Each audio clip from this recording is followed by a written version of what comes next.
आशा करता हूँ आप सब बहुत अच्छे होंगे। मेरा नाम है सिद्धांत अग्निहोत्री। स्टडी ग्लोस पे आपका बहुत बहुत स्वागत है। वंदे मातरम को लेकर काफ़ी ज़्यादा बवाल हो गया है।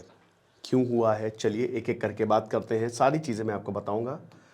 ये है बंकिम चंद्र चट्टोपाध्याय चैटर्जी, जिन्होंने हमारे राष्ट्रगीत वंदे मातरम को लिखा। हम जब स्कूल में थे तो वंदे मातरम गाते थे। मुझे पक्का यकीन है कि अगर बहुत सारे नेताओं से आप पूछेंगे ना कि वंदे मातरम गा दीजिए, वो गा नहीं पाएंगे पूरा। हमने तो देखा इसका लाइव एग्जाम्पल, है ना। बट हम सबको रटा हुआ है। राष्ट्रगान हमारा 24 जनवरी 1950, जन गण मन अधिनायक जय हे भारत भाग्य विधाता, भारत भाग्य विधाता। यस, पूरी दुनिया का वो भी। तो वो चुना गया, वंदे मातरम नहीं। Despite Vande Mataram was more popular.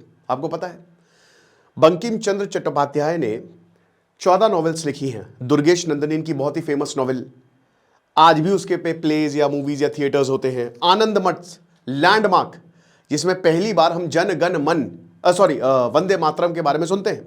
हालांकि इससे पहले इन्होंने लिख दिया था, लेकिन दोस्तों ये इतना ज्यादा पॉपुलर हुआ, इतना ज्यादा पॉपुलर हुआ कि ये नारा बन गया भारत के संकल्प का, भारत की दृढ़ता का। जब विभाजन हुआ तो वंदे मातरम हर जगह गाया जाता था। और ये एक ऐसा नारा था ना जो आजादी के लिए जोरों शोरों से अंग्रेजों तक पहुंचाया गया। अंग्रेजों ने तो बैन तक कर दिया था इस नारे को।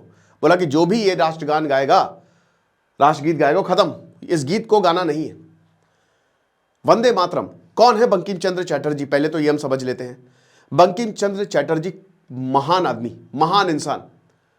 नॉर्थ 24 परागना में जन्मे। 1838 में इनका जन्म हुआ। 3 भाई और इनका पूरा परिवार ही लिटरेरी था। इनके पिताजी भी डेप्यूटी कलेक्टर। बता दूं कि उस समय पढ़ना लिखना एक अपने आप में ही बहुत बहुमूल्य चीज़ होती थी। प्रेसिडेंसी कॉलेज से पढ़े और फिर ये 1858 में 1857 में अंग्रेज first war of independence already हो गया था। पूरी सत्ता अब ब्रिटिशर के पास आ गई थी। ईस्ट इंडिया कंपनी खत्म हो गई थी। मोनोपोली हालांकि 1813 में ही खत्म हो गई थी, बट 1857 में पूरा क्राउन ने टेक ओवर कर लिया था। लेकिन वो डर गए थे कि कुछ भी करके हिंदू मुस्लिमों को अलग रखो, और वहां से फूट डालनी शुरू हुई। बट 1858 में ये डिप्टी कलेक्टर बनाए गए। हालांकि आपको बता दूं कि बंकिम चंद्र चटर्जी हमेशा भारत के लिए काम करते थे। इनके 2 पीरियड्स हैं। अगर आप अर्ली बंकिम चंद्र को देखेंगे तो काफ़ी ज़्यादा लिबरल हैं, लेकिन बाद में ये थोड़े कंजर्वेटिव हो जाते हैं।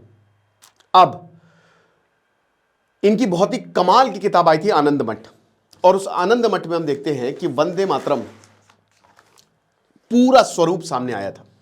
तो चलिए एक एक करके चीज़ों पर नज़र डालते हैं। लेकिन इसकी चर्चा क्यों हो रही है?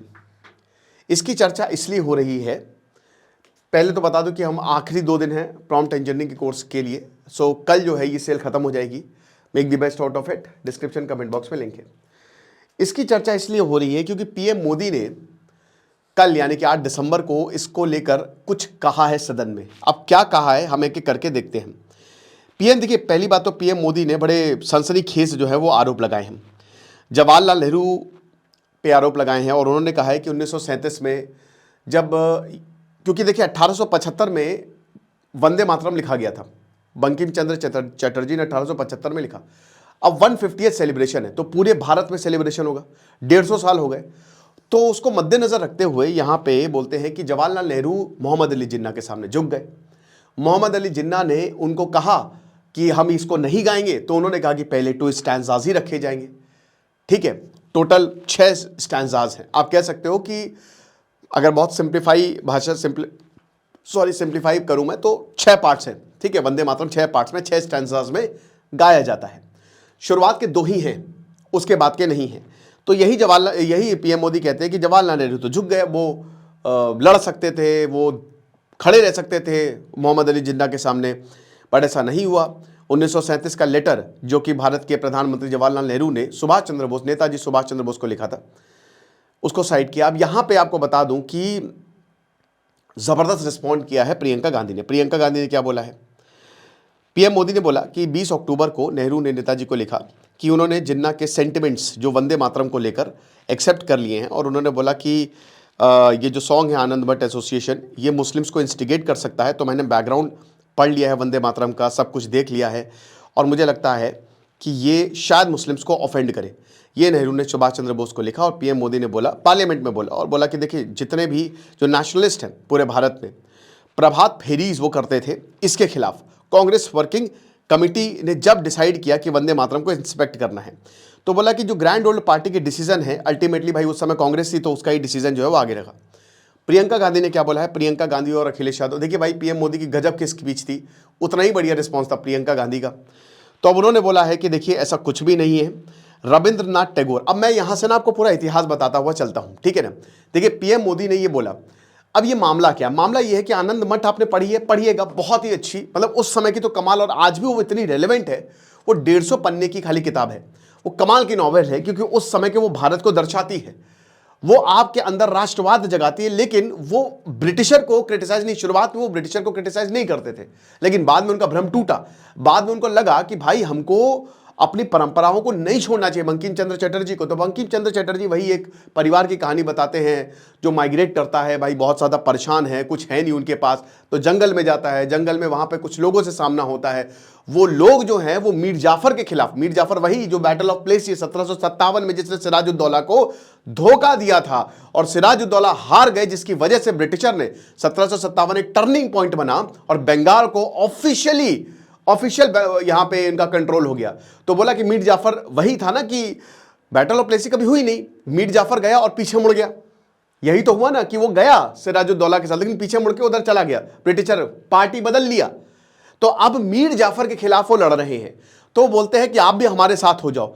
आनंद मठ वो ले जाते हैं, अब आनंद मठ में वो रहते हैं। अब आनंद मठ जो है वो एक मंदिर है, वहां पे बहुत सारे लोग रहते हैं, वहां पे बहुत सारे मूर्तियां हैं, और ये किसकी मूर्तियां हैं, देवी की मूर्तियां हैं। अब ये जो देवियां हैं, मैंने क्या बताया कि लास्ट में बंकिम चंद्र चटर्जी थोड़े कंजर्वेटिव हो गए, तो वो बताते हैं कि देखिए दुर्गा पूजा जो है वो बंगाल में आज से नहीं हजारों सालों से है, और यहां मतलब जब से भक्ति मूवमेंट चला है और उसके बाद जब से मूर्ति पूजन आया तब से है। हालांकि आपको बता दो कि शुरुआत में बंकिम चंद्र चटर्जी मूर्ति पूजन के खिलाफ थे, है ना। वो मूर्ति पूजन को बहुत ज्यादा, मैं पर्सनली मूर्ति पूजन पे ज्यादा एम्फोसिस करता हूं, मतलब मेरा मानना है कि मूर्ति पूजन ज्यादा साइंटिफिक है और मूर्ति पूजन ठीक है, लेकिन बंकिम चंद्र चटर्जी इसके खिलाफ है। इस्लाम भी मूर्ति पूजन के खिलाफ बोलता है। तो अब क्या है कि यहां जब बंकिम चंद्र चटर्जी बाद में लेकिन इसका समर्थन करने लगे थे, और जो देवी के स्वरूप हैं उन्होंने जो ये गीत लिखा उसको पूरी तरीके से डिफाइन किया, यानी कि एक तरीके से वंदे मातरम एक देवी था। अब शुरुआत के 2 स्टैंजास बिल्कुल न्यूट्रल हैं, लेकिन उसके बाद जो स्टैंजास है टोटल 6, मतलब बाद के 4 तो वो मूर्ति पूजन की बात करते हैं, वो देवियों की बात करते हैं, और ये आनंद मठ में गाया जाता था, ठीक है। तो पहली बार 1800 लिखा 1875 में गया था, लेकिन फुल स्वरूप इसका 1882 में आया था, ठीक है। तो अब ये हुआ, अब इसको गाया गया था, रविंद्रनाथ टैगोर तक ने मुखालिफत की थी, और रविंद्रनाथ टैगोर ने बोला था कि अरे गाओ यार इसे। 1896 का जो कांग्रेस का सेशन हुआ था उसमें इसको गाया गया था भाई, और रविंद्रनाथ टैगोर ने बोला कि भाई यही आपको यूनाइट करेगा। 1905 में जब बंगाल बटा तो वंदे मातरम एक सिंबल बन गया, एक हर कोई गा रहा था, क्या हिंदू क्या मुस्लिम।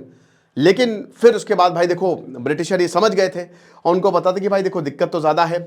जिन्ना जो कि बाद में बहुत ही कट्टर इस्लामिस्ट बन गए थे, उसने बोला, हालांकि वो खुद भी कभी मुस्लिम थे नहीं, जिन्ना की अगर आप लाइफस्टाइल देखो तो इस्लाम के बिल्कुल खिलाफ जाती है वो, है ना। लेकिन क्योंकि भाई पॉलिटिक्स है सब कुछ, तो 1937 में उन्होंने बोला कि देखिए ये हमको मंजूर नहीं है। और यहाँ पे रविंद्रनाथ टैगोर और बाकी सबने कि भाई फर्स्ट 2 स्टैंजा जो है एक्सेप्ट कर लेते हैं, न्यूट्रल है। फिर उसके बाद डिबेट चली 1947 में, जब भारत आज़ाद हुआ, हमारा संविधान बना कि हमारा राष्ट्रगान क्या होना चाहिए, जन गण मन या फिर वंदे मातरम। तो भाई अब नेशनल एंथम आप समझ सकते हैं ना कि वो तो सबसे इंपॉर्टेंट है, हर जगह नेशनल एंथम बनाया जाता है। तो फिर यही चूज किया गया कि देखिए जो भारत का प्रेजेंट फ्यूचर और पास्ट डिफाइन करता है वो है जन गण मन। तो जन गण मन को हमारा नेशनल एंथम बनाना चाहिए, और राष्ट्रगीत उतने ही सम्मान जो है वंदे मातरम को भी मिला, लेकिन उसके फर्स्ट 2 स्टैंजा जो हैं वो गाए जाएंगे, राइट। तो ये पूरी एक छोटी सी मतलब एक ब्रीफ स्टोरी है वंदे मातरम की। अब यहां पे पीएम मोदी ने यही बोला कि वंदे मातरम को शॉर्ट किया गया, ट्रिम किया गया है। आपने डर के मारे, आपने मुस्लिम अपीसमेंट के, क्योंकि देखिए मुस्लिम अक्सर आप देखेंगे वंदे मातरम नहीं बोलते, क्योंकि उनका ये कहना है कि भाई इसमें मूर्ति पूजन की बात है, और मूर्ति पूजन जो है वो इस्लाम में हम नहीं मारते। मूर्ति पूजन भाई सलमान रशीदी की आंख निकाल ली थी भैया उनकी जो नॉवेल के लिए। तो मूर्ति पूजन जो है वो इस्लाम में इज नॉट एक्सेप्टेबल, तो इसीलिए हम वो नहीं। तो अब क्या है कि ये पीएम मोदी ने बोला कि ये जानबूझ के जवाहरलाल नेहरू ने किया, वंदे मातरम हम कह तो रहे हैं।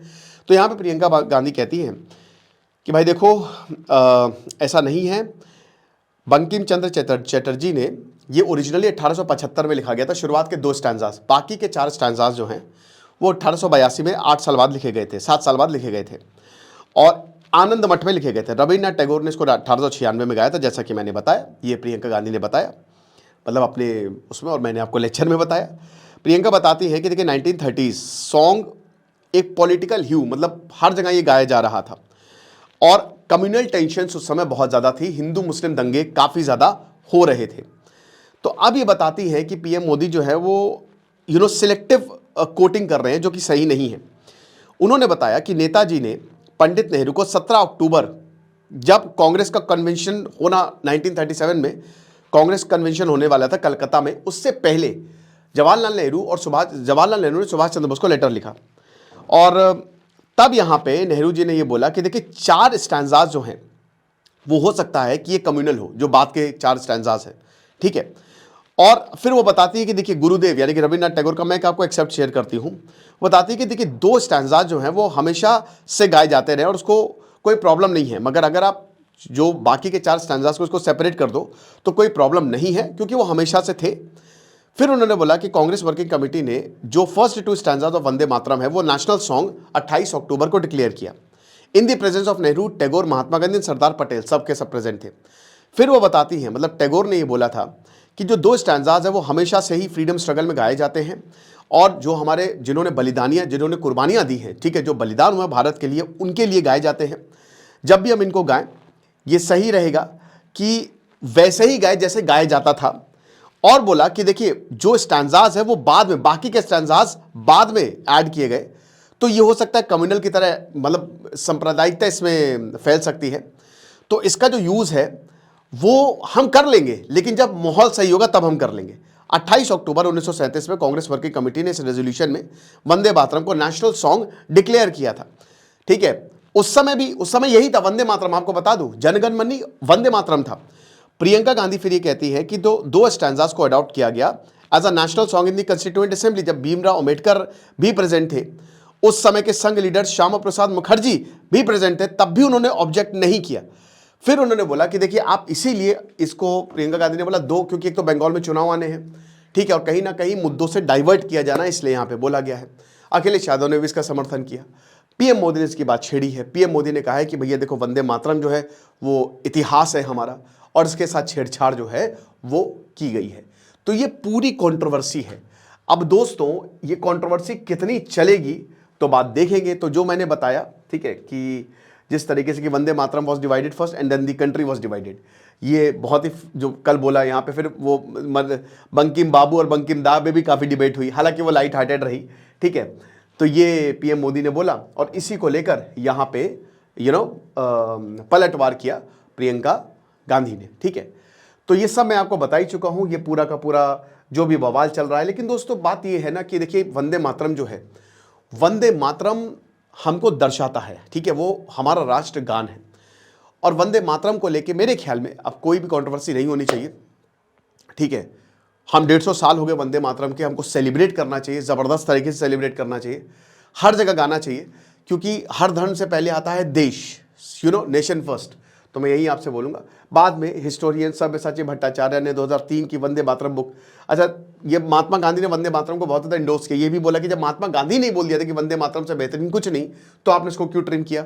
ये भी बोला है कि slogan of Vande Mataram was employed to provoke Muslims in the earlier 20th century, turning it from a symbol of national pride into a point of contention, ये कहा गया, ठीक है। तो ये चीज़, उसके बाद अल्लाहू अकबर इन सर्टेन कम्युनल कंटेक्स्ट, मतलब भट्टाचार्य ये बताते हैं कि Gandhi had even compared Vande Mataram to अल्लाहू अकबर, कि कुछ कम्युनल कंटेक्स्ट में। तो यही बताते हैं कि जब ये सारी चीज़ें हैं तो इसमें इतना बवाल होने की बात ही नहीं है। ओके, आपको क्या लगता है मुझे कमेंट बॉक्स में ज़रूर बताइएगा कि आपके हिसाब से क्या होना चाहिए। बट तो जो लेगेसी है वो कमाल की। और मैं आपको सच बता रहा हूँ कि भाई अगर आप, बहुत सारे नेता ऐसे हैं ना कि वो पूरा गा भी नहीं पाएंगे राष्ट्रगान, जब आपको बोलेंगे ना कि गाइए राष्ट्रगान वंदे मातरम, उनको याद भी नहीं होगा। बट वंदे मातरम आज भी हमारे देश को यूनाइट करता है। वंदे मातरम AR रहमान का वो आइकॉनिक सॉन्ग, या फिर जितनी भी हमारे यहाँ देशभक्ति की पिक्चरें बनी हैं या जहाँ पे भी देशभक्ति होती है तो वंदे मातरम का नारा जो है वो बुलंद होता है ना। तो वंदे मातरम दोस्तों।